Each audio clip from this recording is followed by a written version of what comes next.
안녕하세요. 이무택 집사입니다. 새생명 축제에 오신 여러분을 환영하면서 저의 간증을 하려고 합니다. 저는 2000년 초부터 교회 생활을 시작했습니다. 믿음이 있어서 나간 것은 아닙니다. 많지 않은 아버지의 재산 문제로 아버지와 새어머니는 자주 갈등을 하셨고, 그런 모습에 출가해서 부산에서 살고 있던 큰 누님이 마음의 평안을 찾으라며 교회를 추천해 주셔서 다니게 되었습니다. 정말 작은 겨자씨 같은 믿음 생활을 통해서 저는 아내를 큰 누님을 소개로 만났습니다. 저와 결혼 후 서울에 와 신혼생활을 시작했던 아내는 그 다음에 첫째 큰딸 우리 채은이를 낳았습니다. 그때까지 저는 결혼 생활이 참 행복했습니다. 그러나 그건 저만의 욕심이었던 것 같습니다. 유복하고 부유하게 자랐던 아내는 저와 관련된 시댁의 여러 가지 문제가 아내를 부담스럽게 했습니다. 그런 아내의 마음을 저는 이해하지 못하고 있었습니다.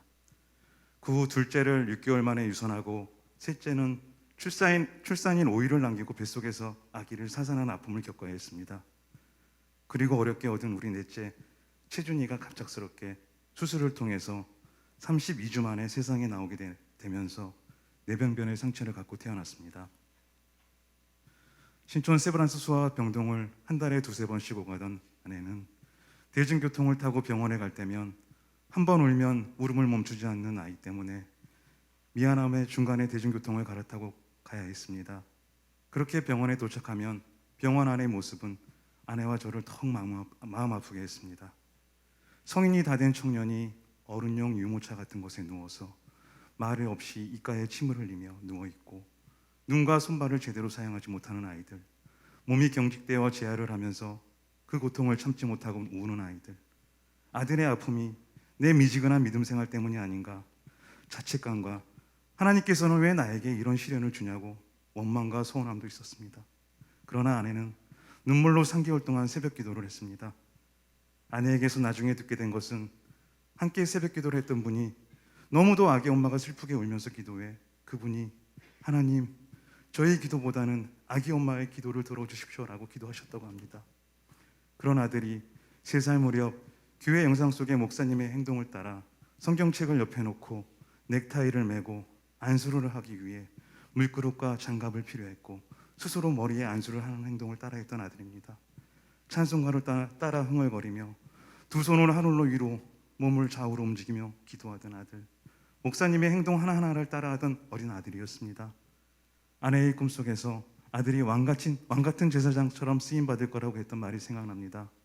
몸은 지금 불편함이 있지만 영혼은 너무나 건강하고 아름다운 아들. 아내는 모든 것을 하나님께 맡기고 있었습니다. 신실한 믿음의 한 사람, 가정에서 아내의 신실한 믿음으로 지금은 초등부 성가대에서 찬양을 하는 아들과 청소년 피아노 반주를 하고 있는 딸아이의 모습이 나의 믿음보다는 더 건강한 믿음의 모습으로 보여준다고 생각했습니다. 저는 부족한 사람입니다. 저같이 부족한 사람을 이 자리에 불러 세우신 주님의 뜻이 있다고 생각합니다. 저는 여러분에게 본이 되는 사람도 아닙니다. 저는 지금도 현실의 삶을 살기 위해 아직도 제 자신과 타협하며 살아가는 모습들이 많습니다. 직장 생활을 하며 때로 직장 내 대표가 원하는 행동을 해야 할 때도 많습니다. 분명 은혜로운 모습은 아닙니다. 그런 제가 이 자리에 서서 여러분에게 간증을 하고 있습니다. 바르지 못한 제 삶이지만 저는 주님이 원하시는 모습으로 변화되어 살아갈 수 있음을 믿습니다. 제가 왜 그렇게 생각할까요? 저에게는 제 아내와 그리고 2 자녀, 그리고 함께 하시는 성령 하나님과 이 신일교회 하시는 하나님, 담임 목사님과 여러 목회자분들, 그리고 교회를 섬기시는 분들을 함께 해주실 것이라는 것을 믿고 있습니다. 저는 신일교회 오기 전에는 가난한 성도였습니다.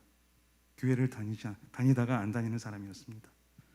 아버지는 지병인 당뇨로 몸이 불편해지자 새어머니는 아버지 모르게 아버지의 없는 건물을 정리하셔서 이혼하셨습니다. 하나님을 믿는다고 하셨던 분이셔서 그래서 미움도 더 많았습니다. 아버지는 몇 년 후에 당뇨로 인한 쇼크사로 갑자기 돌아가셨습니다. 자식들과 잦은 다툼이 많았던 아버지셨지만 막상 돌아가시고 나니까 허무하고 허탈했습니다. 그 돈이 뭐라고 결국 부모 자식 간의 마음의 상처만 남기고 회복할 기회도 없었습니다. 정말 아버지가 미웠지만 내가 조금만 더 잘할 걸 하는 후에는 이미 늦었다는 것을 아버지가 계시던 집 방 안에서 멍하니 앉아 있으며 생각했습니다. 혹여 저처럼 지금 부모 자식 간의 갈등을 하고 있는 분들이 계시면 자녀는 부모님을 공경하십시오. 여러분을 그 누구보다 사랑하시던 분이십니다. 또한 부모님은 자녀를 얼마나 사랑하셨습니까?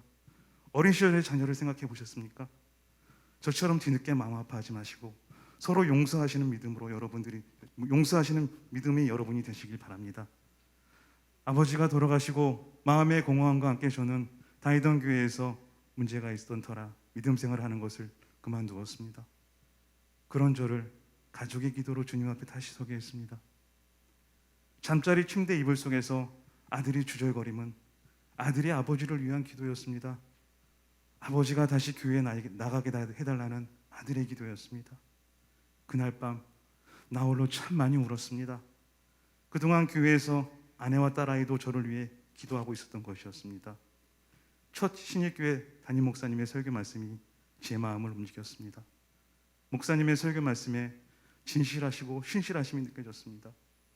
예전에 저는 교회 간증을 통해서 변화된 삶의 이야기를 하시는 그분들의 삶을 저는 일지감을 많이 느낄 때가 있었습니다.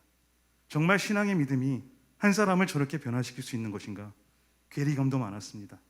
그런 제가 간증하는 이 자리에 서서 제 삶을 회개하는 모습을 보며 주님이 저를 긍휼하게 여기시는구나 하는 생각과 함께 깨닫게 되는 것이 그리스도인의 삶을 살기 위해 영적인 삶과 훈련은 아주 조용하고 반복적이며 아주 평범하다는 걸 알게 되었습니다. 믿음 생활은 나 자신을 낮추는 과정이었습니다.